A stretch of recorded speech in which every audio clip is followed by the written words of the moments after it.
Hello students, how are you? I hope all of you are fine.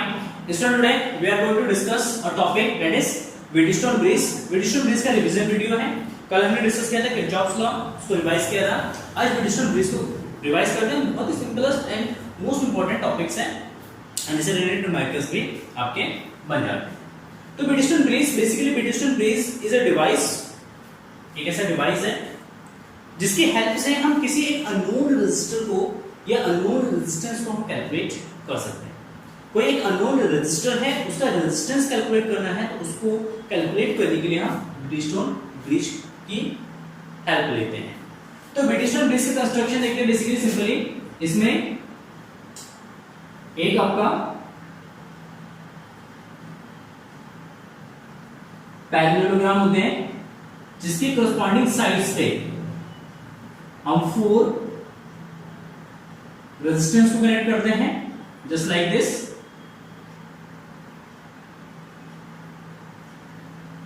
Just like this. ये हमारा एक rectangle भी कह सकते हैं, पैरेललोग्राम भी कह सकते हैं, रोम्बस भी कह सकते हैं, कुछ भी कह सकते हैं. ठीक है. तो इनके चारों साइड्स पे क्या है, 4 रेजिस्टर है या 4 रेजिस्टेंस है. That is P, this is Q, R and this is S. And इसके एक डायगोनल पे दो डायगोनल हैं, एक ये वाला डायगोनल, एक ये वाला diagonal. A, B, C and D. तो A और C एक डायगोनल है, B एंड D एक डायगोनल है. इन दोनों डायगोनल में किसी एक डायगोनल के बीच में हम क्या करते हैं, गैल्वेनोमीटर को कनेक्ट कर देते हैं जस्ट लाइक दिस. एंड दूसरे डायगोनल पे एक हम सेल को कनेक्ट करते हैं जस्ट लाइक दिस. ठीक है. एक बी बोर्ड का एक सेल हमने यहां पे कनेक्ट कर दिया. तो ये हमारा एक व्हीटस्टोन ब्रिज है जिसका सर्किट डायग्राम भी मैंने बना दिया है. एक डायगोनल पे गैल्वेनोमीटर को कनेक्ट करना है, दूसरे डायगोनल पे आपका एक सेल एंड एक की को कनेक्ट कर देंगे. एंड व्हीटस्टोन ब्रिज जो वर्क करता है वो किस केस पे वर्क करता है. व्हीटस्टोन ब्रिज बेसिकली वर्क करता है, it is a works on a balance condition या नल डिफ्रैक्शन कंडीशन. किस पे, नल डिफ्रैक्शन की कंडीशंस पे वर्क करता है. नल डिफ्लेक्शन, इस पे नल डिफ्रैक्शन मतलब नल डिफ्रैक्शन मींस एक ऐसा कंडीशन जहां पे ये जो गैल्वेनोमीटर है, इस गैल्वेनोमीटर के निडल में किसी भी तरीके का कोई रिफ्लेक्शन ना हो, किसी भी तरीके का कोई रिफ्लेक्शन ना हो. तो बैलेंस कंडीशन में गैल्वेनोमीटर में कोई रिफ्लेक्शन नहीं आता तो उसी पॉइंट को या उसी सिचुएशन को कहते हैं हम नल डिफ्लेक्शन. तो हमारा व्हीटस्टोन ब्रिज जो है वो बेसिकली नल डिफ्लेक्शन की कंडीशन पे वर्क करता है. So now at a balance condition, at balance condition, देखिए बैलेंस कंडीशन में Ig गैल्वेनोमीटर में करंट 0 हो जाएगा एंड Vb, B का पोटेंशियल एंड D का पोटेंशियल इक्वल होगा क्योंकि इन दोनों पॉइंट का पोटेंशियल अगर इक्वल है तभी करंट 0 होगा क्योंकि पोटेंशियल डिफरेंस 0 हो जाएगा and potential difference 0 then current will be 0. And in this situation the ratio of resistance in their corresponding sides or we can say adjacent sides, adjacent sides में जो resistor लगे हैं इनकी ratio जो है वो इक्वल होते हैं. तो it means P upon Q is equal to R upon S. ये बैलेंस कंडीशन होता है. अगर किसी भी व्हीटस्टोन ब्रिज या कोई भी व्हीटस्टोन ब्रिज अगर इस कंडीशन को सेटिस्फाई कर रहा है तो इट मींस व्हीटस्टोन ब्रिज जो है हमारा बैलेंस कंडीशन में होगा. तो P upon Q is equal to R upon S. कैसे प्रूव करेंगे, तो इसका प्रूफ देख लेते हैं. By Kirchhoff's law, Kirchhoff law use करेंगे. लेट अस सपोज बैटरी से या सेल से हमें आई करंट मिल रहा है. यहाँ पे आई करंट पहुंचा इस पॉइंट पे, इसमें गया I1, इसमें गया I2. इस वाले कंपोनेंट में Ig करंट कितना है, 0 है. तो यहाँ पे I1 करंट इस डायरेक्शन में चला जाएगा, यहाँ से I2 करंट इस डायरेक्शन में चला जाएगा, फिर यहाँ पे कंबाइन होके वो करंट बना देगा I. तो यहाँ पे total current I is equal to जाएगा I1 प्लस I2. ठीक है, I1 प्लस I2. सो अब यहाँ पे अगर हम बात करते हैं, लूप लेते हैं. सबसे फर्स्ट ये वाला लूप ले लेते हैं एंड सेकंड ये लूप ले लेते हैं. फर्स्ट लूप और this is second loop. In loop loop, देखिए ए बी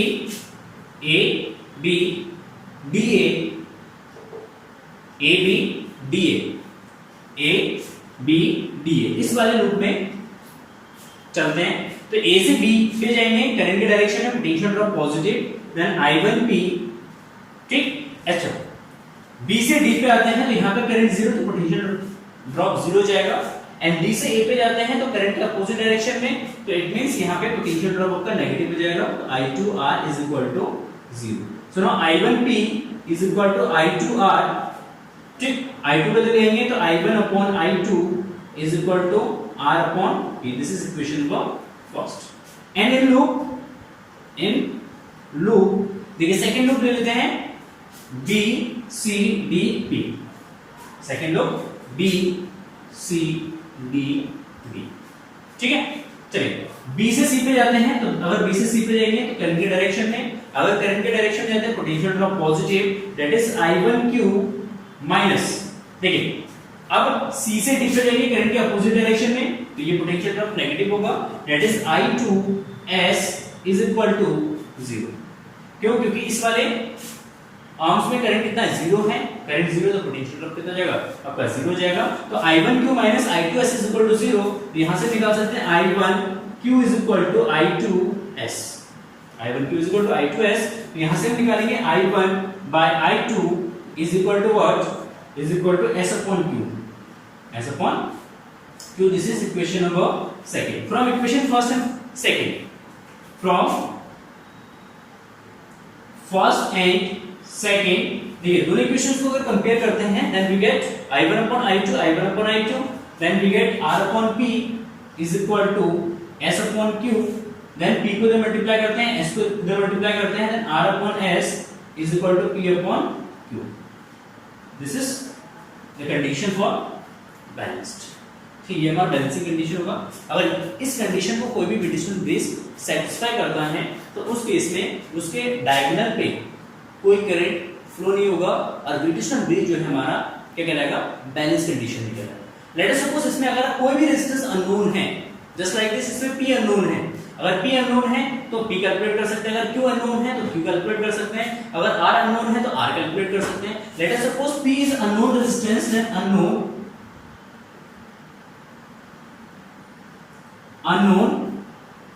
रेजिस्टेंस अगर इसमें से कैलकुलेट करेंगे, then P is equal to what, R by S into Q। This is formula for unknown resistance, या S अननोन है तो S calculate कर सकते हैं, कोई दिक्कत नहीं है इसमें, ठीक। तो ये हमारा फॉर्मूला है। तो किसी भी विडिशनल ब्रिज से हम क्या कर सकते हैं, कोई अननोन रेजिस्टेंस कैलकुलेट कर सकते हैं। सो नाउ लेट अस सी वन और टू न्यूमेरिकल्स, सिंपल न्यूमेरिकल्स एक तो देखते हैं इसमें विडिशनल ब्रिज से related.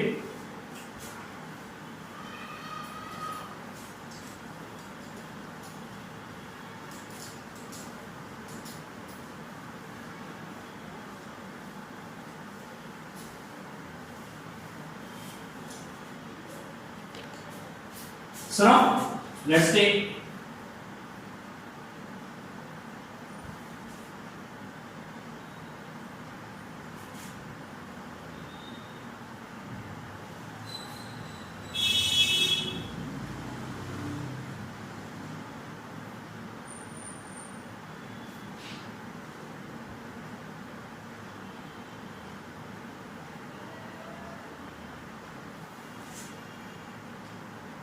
five ohm, this is 10 ohm, 10 ohm, this is 20 ohm, and this is 10 ohm. Find the equivalent resistance across A and B. A and B के cross equivalent resistance find out करना है इस circuit से। So now let us suppose this is P, this is Q, R, and this is S. First of all, find out the balance condition. Find out the balance condition. P upon Q is equal to what? 5 by 10 is equal to 1 by 2, and R upon S is equal to what? 10 by 20, then it is 1 by 2. 1 by 2, 1 by 2, 1 by 2. So we can write here that P upon Q is equal to R upon S, तो ये हमारा balance condition में आता है। जब British bridge, ये British bridge है तो इट मींस यहाँ पे बैलेंस कंडीशन है। अगर ये बैलेंस कंडीशन है तो इस वाले आर्म्स में करंट कितना हो जाएगा, यहाँ पे करंट जीरो। जब किसी रेजिस्टर में या किसी रेजिस्टेंस में करंट जीरो होता है तो उसका कोई यूज नहीं होता है, तो यहाँ से क्या करेंगे, इसको रिमूव कर देंगे, यहाँ से इसको रिमूव कर देंगे। जब यहाँ से इसको रिमूव करेंगे तो PQ सीरीज में हो जाएगा, PR सीरीज में हो जाएगा, इनको सीरीज में ऐड करेंगे 15, इसको सीरीज में ऐड करेंगे 30 एंड इसका इक्विवेलेंट रेजिस्टेंस निकालेंगे। Then R equivalent is equal to what, that is 15 into 30 divided by 15 plus 30, तो 15 into 30 divided by 45, डिवाइड करेंगे 5 14 3 डिवाइड करेंगे तो 10, कितना जाएगा 10 ohm. So now let's see again a wonderful question.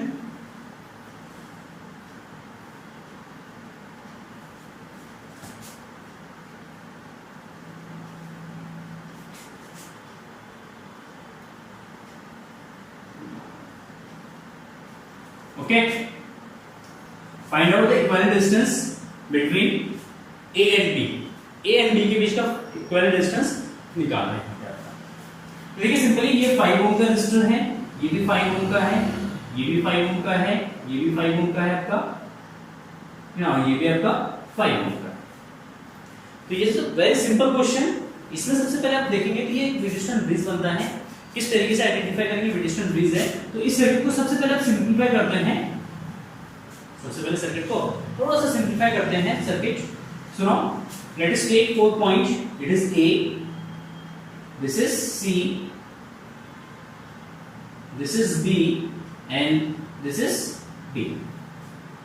ठीक है, देखिए सबसे पहले एक रेजिस्टर कनेक्टेड है A एंड C के बीच में, एक रेजिस्टर कनेक्ट कर देते हैं A एंड C के बीच में, C एंड D के बीच में एक रेजिस्टर कनेक्टेड है तो C एंड D के बीच में एक रेजिस्टर ले लेते हैं, D एंड B के बीच में एक रेजिस्टर है तो इसके अक्रॉस भी एक रेजिस्टर कनेक्ट कर देते हैं।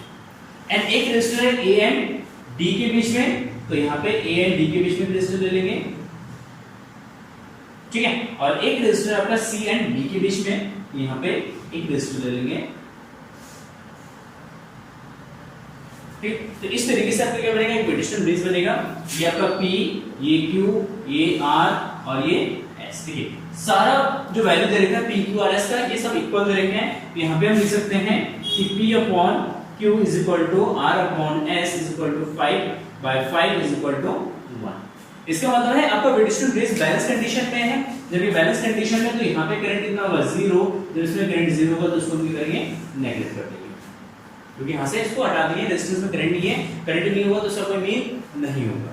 अच्छा, ये दोनों रेजिस्टर क्या जाएंगे आपस में सीरीज में, ये 10 हो जाएगा, ये दोनों भी सीरीज में जाएगा, ये 10 हो जाएगा। तो इसका इक्विवेलेंट जो रेजिस्टेंस हो जाएगा R equivalent is equal to what, and that is 10 into 10 divided by 10 plus 10, क्योंकि पैरेलल में कनेक्ट करेंगे तो ऊपर मल्टीप्लिकेशन नीचे addition, and that is 100 divided by 20 and divide करेंगे जाएगा आपका 5, मतलब A एंड D के क्रॉस जो आपका टोटल जो रेजिस्टेंस आएगा वो कितना आएगा, 5 ओम का। तो इस तरीके से हम रेजिस्टेंस ब्रिज के रेजिस्टेंस ब्रिज से रिलेटेड जो क्वेश्चंस हैं, न्यूमेरिकल्स हैं, उसको इजीली सॉल्व कर सकते हैं। तो बहुत सारे न्यूमेरिकल्स आपको मिल जाएंगे रेजिस्टेंस ब्रिज के, उनको एक बार प्रैक्टिस जरूर कीजिएगा। And thank you for watching this video and have a nice day, bye bye.